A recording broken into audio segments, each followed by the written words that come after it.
స్థానం లేదు, రాజ్యసభలో స్థానం లేదు, అసెంబ్లీలో స్థానం లేదు, అదేవిధంగా కౌన్సిల్లో స్థానం లేదు, కార్పొరేషన్లలో స్థానం లేదు.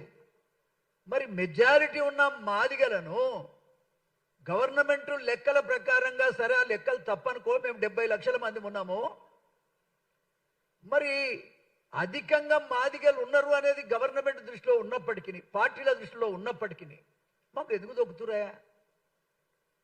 మమ్మల్ని అంత హీనంగా ఎందుకు చూస్తున్నారు?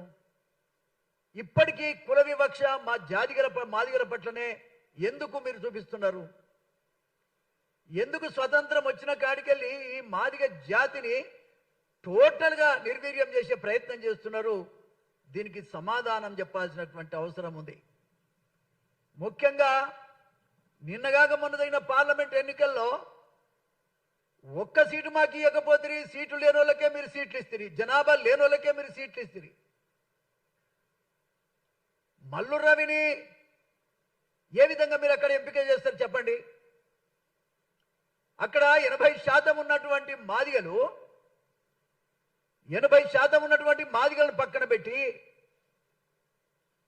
ఏ 10% లేనటువంటి మాల కులస్తులకి మీరు టికెట్ ఎట్లా ఇస్తారని నేను అడుగుతున్నా. ఇది న్యాయమా? ఇది న్యాయమా అని నేను అడుగుతా ఉన్నా. రిజర్వేషన్ అంబేద్కర్ ఎందుకు పెట్టిండు? దళితులందరి కోసం రిజర్వేషన్ పెట్టిండు.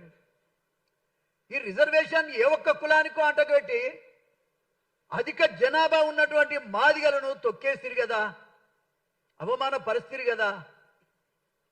మీ లెక్కేమిటి అన్నట్టుగా మమ్మల్ని చూసిరు కదా. ఇది ఎంతవరకు న్యాయం అని నేను అడుగుతా ఉన్నా. మళ్ళొకసారి చెప్తున్నా, మాకు లోకసభలో ఒక్క సీట్ లేదు, మాదిగోళ్ళకి రావద్దు, మీద అంటరానోళ్ళు అన్నట్టుగా ఉంది తప్ప